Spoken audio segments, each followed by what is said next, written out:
السلام علیکم ورحمۃ اللہ وبرکاتہ۔ ان الحمد للہ والصلاة والسلام علی رسول اللہ وعلی آلہ واصحابہ وسلم تسلیما کثیرا کثیرا۔ اسلام یہ رب تبارک و تعالی کا پسندیدہ دین ہے، اور رب نے سارے انسانوں کے لیے اسلام کو ہی پسند فرمایا ہے اور اسی طرف رغبت دلائی ہے، کیوں؟ اس میں امن ہے، اس میں سکون ہے، اس میں حفاظت ہے، اس میں ساری بھلائیاں سمیٹی گئی ہیں حضرت انسان کے لیے۔ لیکن آج وہ وقت آ گیا ہے کہ ہندوستان میں رہنے والے مسلمانوں سے یہ پوچھا جا رہا ہے، انٹرویو لیا جا رہا ہے کہ یہ بتاؤ پہلے قرآن ہے یا سمویدھان ہے؟ اب اگر کوئی مسلمان یہ کہہ دے کہ پہلے قرآن ہے تو کہتے ہیں کہ اچھا تم نے ہندوستان کے قانون کو رد کر دیا، پیچھے ڈال دیا اور رہتے یہاں ہو تم۔ اور اگر جواب یہ ملے کہ قرآن بھی اور سمویدھان بھی، تو وہاں جواب یہ ملتا ہے تم نے قرآن کا نام پہلے کیوں لیا، پہلے سمویدھان کا ذکر کرنا تھا۔ یہ مصائب اور یہ تکالیف اور یہ پریشانیاں کیوں آ رہی ہیں؟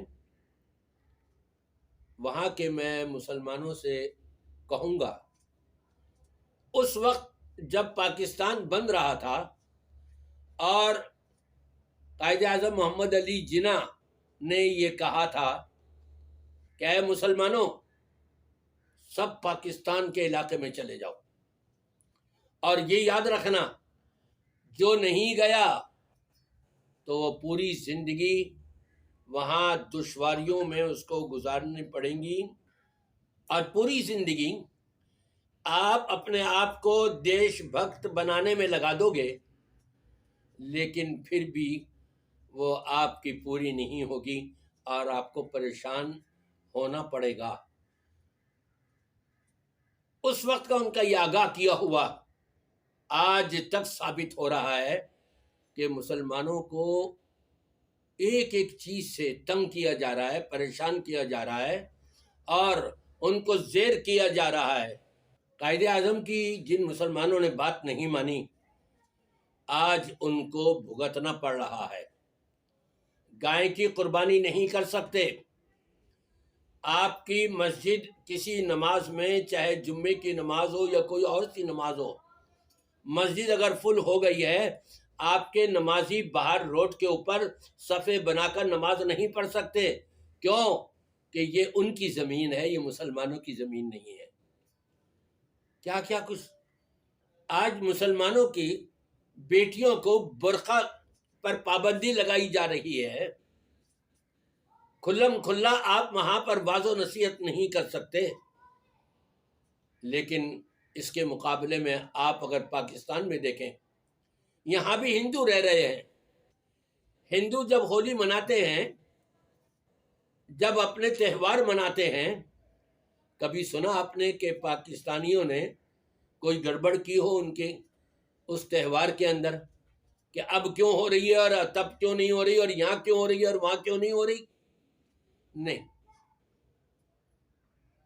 اسی لیے قائد اعظم صاحب نے جو بتا دیا تھا، کاش اگر سارے مسلمان پاکستان میں آ جاتے تو انشاءاللہ تعالی آپ دیکھتے کہ پاکستان پھر کتنی ترقی کرتا۔ اس میں شک نہیں، سیاسی طور پر حالات کے پیش نظر ہمارے بے شمار ہندوستانی مسلمانوں کے یہ الفاظ ہوں گے کہ نہیں، بہتر تو یہی ہے کہ ہم یہیں رہے اور پاکستان نہیں گئے، پاکستان کے حالات دیکھتے ہوئے۔ لیکن اللہ کی ذات سے مایوس اور نا امید نہیں ہونا چاہیے۔ لا تقنطوا من رحمت اللہ۔ جب اللہ کی ذات سے مایوس نہ ہوں ہم اور اس طرف توجہ کر لیں، رب تبارک و تعالی کی طرف، وہی تو سب کچھ دینے والا ہے۔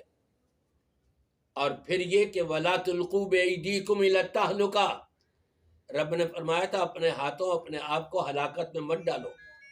جو مسلمان وہاں رہ گئے ہیں، اس میں شک نہیں کہ وہ ان کے اپنے ہی سوچوں کی وجہ سے یہ ان کے اوپر پابندیاں عائد ہو رہی ہیں اور یہ ہلاکتیں ہو رہی ہیں اور یہ مصائب و تکالیف اور پریشانیوں کا سامنا کرنا پڑ رہا ہے۔